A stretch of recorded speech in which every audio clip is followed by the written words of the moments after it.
কি অবস্থা সবার? গত ভিডিওটা না দেখে থাকলে অবশ্যই দেখে আসতে হবে এবং আমরা নতুন ইউজার তৈরি করার জন্য এন্ড পয়েন্টকে তৈরি করতেছিলাম। সেটার জন্য আমরা স্কিমাসকে তৈরি করছি, মডেলকে তৈরি করছি, নতুন একটা অ্যাপ তৈরি করছি, সেটআপ করছি। মেলা কাজ গত ভিডিওতে আমরা কইরা ফেলছি।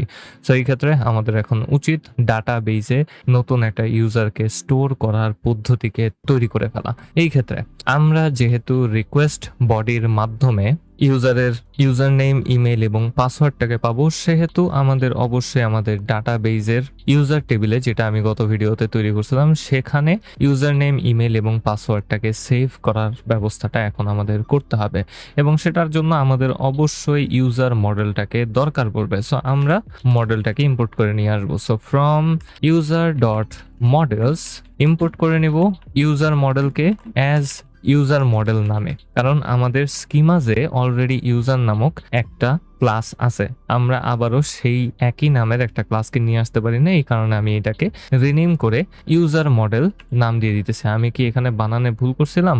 না, বানানে ভুল করি নেই, কিন্তু রাউটারে আমি বানানে ভুল করছিলাম। সো এই ক্ষেত্রে ইউজারের ইউটা বড় হাতের হওয়ার কথা ছিল, আমি ইউজ লিখছিলাম আর দেই নাই, এবং আমরা এখন এই ইউজার মডেলকে ব্যবহার করতে পারি। সো এটার জন্য খুবই সিম্পল প্রসেস, আমরা ইউজার মডেল ব্যবহার করব এবং এটার ভেতরে আমরা আমাদের রিকোয়েস্টের অ্যাট্রিবিউট গুলাকে জাস্ট পাস করে দিব। সো সবার প্রথমে আমাদের ইউজার নেম আমরা পাস করতে পারি। সো ইউজার নেমকে পাস করে দিব। User name is equals two হবে আমাদের রিকোয়েস্ট থেকে পাওয়া ইউজার নেমটা, এন্ড তারপর সেম টু সেম ওয়েতে ইমেইল আমরা নিয়ে নিতে পারি। So email is equals two হবে রিকোয়েস্ট ডট ইমেইল, এবং আমরা পাসওয়ার্ডটাকে পাওয়া যাব, পাসওয়ার্ড ইজ ইকুয়ালস টু হবে আমাদের রিকোয়েস্ট থেকে পাওয়া পাসওয়ার্ডটা।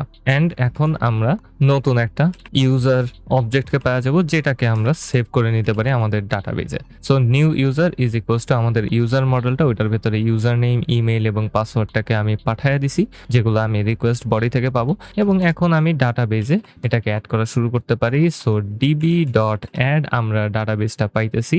তখন যখন আমাদের এই ইন পয়েন্টে কেউ হিট করবে, তখন গেট ডিবি ফাংশনটা অ্যাক্টিভেট হবে, আমাদের ডাটাবেজের সাথে একটা সেশন তৈরি হবে এবং সেশনটাকে ডিবি প্যারামিটারে পাস করে দেওয়া হবে। সো আমরা জাস্ট সিম্পলি ডিবি ব্যবহার করেই ডাটাবেজে এটাকে সেভ করে ফেলতে পারি। এই সকল জিনিস নিয়ে আমি এই সিরিজে আগেও কথা বলছি, যদি আপনারা না দেখে থাকেন অথবা এই সিরিজটা ফলো না করে থাকেন, তাহলে আসসালামু আলাইকুম এভরিওয়ান। কি অবস্থা সবার? আশা করি সবাই ভালো আছেন, সুস্থ আছেন, সুন্দর আছেন। আমি আলহামদুলিল্লাহ ভালো আছি। ওয়েলকাম টু মাই চ্যানেল, যেখানে আমি নিজে শিখি এবং আপনাদেরকে শেখাই।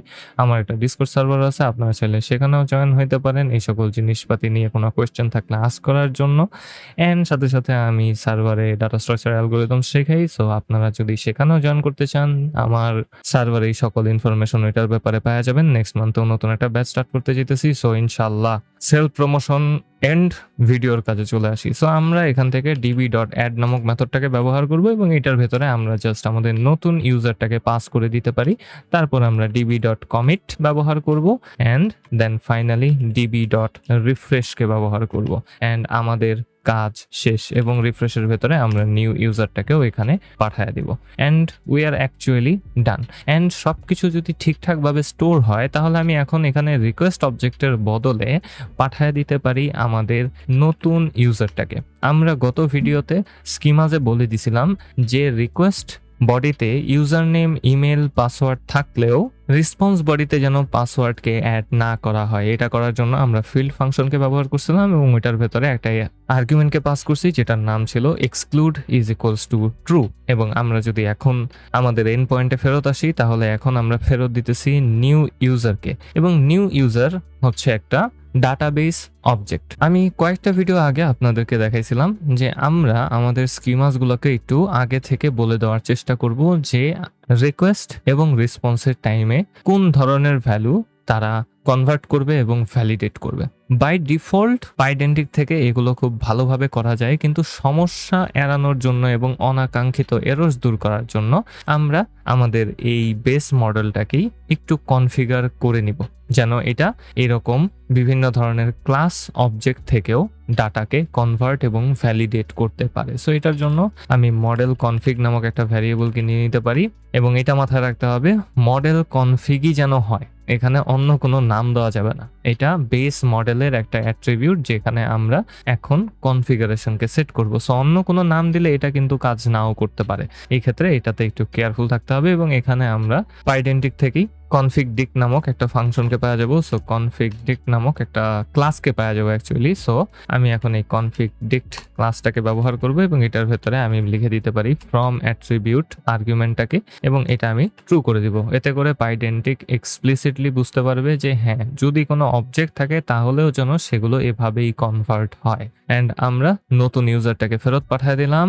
আমি এখন আমার ডক্সে চলে আসবো অ্যান্ড যদি এখন ইউজার এন্ড পয়েন্টে চেক করি তাহলে ইউজার নেম ইমেল পাসওয়ার্ডকে এক্সপেক্ট করা হইতেছে এবং রেসপন্সে আমরা ইমেল এবং ইউজার নেমকে দেখতে পারতেছি যেমনটা আমরা চাই। এবং এখন আমরা একটু দেখি, নতুন একটা ইউজার নেমকে পাস করে লেটসে আমার নামটা এখানে পাস করে দিলাম, ইমেল দিলাম না এবং পাসওয়ার্ড আমি 1 2 3 আপাতত সেট করে দিই। এক্সিকিউট করলাম। এখন যদি আমি একটু রেসপন্সে আসি তাহলে দেখতে পারবো ইউজার নেমের রিসার্চ দেখা যাইতেছে, ইমেইলে যা ছিল সেটাই আমরা এখানে আপাতত দেখতে পারতেছি। এটাই এক্সপেক্টেড। কিন্তু কাজ তো শেষ হয় নাই ভাই, আমাদের ডাটাবেজে এটা সেভ হয়েছে কিনা সেটাও দেখতে হবে। ডাটাবেজে আমরা নতুন টেবিল তৈরি করছিলাম এবং সেখানে আমরা দেখতে পারতেছি নতুন একটা ইউজার তৈরি হয়ে গেছে যেটার পাসওয়ার্ড, ইমেইল এবং ইউজার নেমকে আমরা খুব সুন্দরভাবে দেখতে পারতেছি। কিন্তু এখানে কিছু একটা খাপ ছাড়া ভাব চলতেছে। ধরেন আপনার ডাটাবেসটা কেউ চুরি করলো অথবা হ্যাক করলো অথবা আপনার ডাটাবেসটা লিক হয়ে গেল, তখন কি হবে? তখন আপনার ইউজারের সকল ইনফরমেশন মানুষের কাছে পৌঁছায় যাবে। সো মানুষজন ইউজার নেম এবং পাসওয়ার্ড দিয়ে খুব সুন্দরভাবে কোনো একজন ইউজারের অ্যাকাউন্টে ঢুকা পড়তে পারবে এবং তার বিভিন্ন জিনিসপাতিকে ধ্বংস করে দিতে পারে অথবা অন্য দিক থেকে এক্সপ্লয়েট করতে পারে। কিন্তু যদি আমরা পাসওয়ার্ডটাকে সেভ না করতাম তাইলে কিন্তু এই জিনিসটা থেকে একটু প্রোটেকশন দেওয়া পসিবল হইতো। হ্যাঁ, কিছু ইনফরমেশন লিক হয়েছে কিন্তু ওই ইনফরমেশন দিয়ে কোনো একজন ইউজারের অ্যাকাউন্টে তো লগ ইন করা যাবে না, তাই না? সো এখন এটা আসলে কিভাবে হয়? নর্মালি বড় বড় ওয়েবসাইটগুলো আসলে কখনো ইউজারের পাসওয়ার্ডকে ডাইরেক্টলি সেভ করে না। ওরা পাসওয়ার্ডকে সব সময় হ্যাশ করে ফেলে। এখন হ্যাশিং জিনিসটা কি? হ্যাশিং হচ্ছে এমন একটা ইনক্রিপশন প্রসেস যেটার মাধ্যমে আপনি কোনো কিছুকে ইনক্রিপ্ট করে স্টোর করে রাখতে পারেন এবং আপনার হ্যাশ করার যে মাধ্যমটা সেটার ইন্টারনাল প্রসেস, এটাকে কিও বলা হয়। একটা লম্বা স্ট্রিং থাকে যেটার সাপেক্ষে আপনার কোনো ডাটাকে হ্যাশিং করা হবে।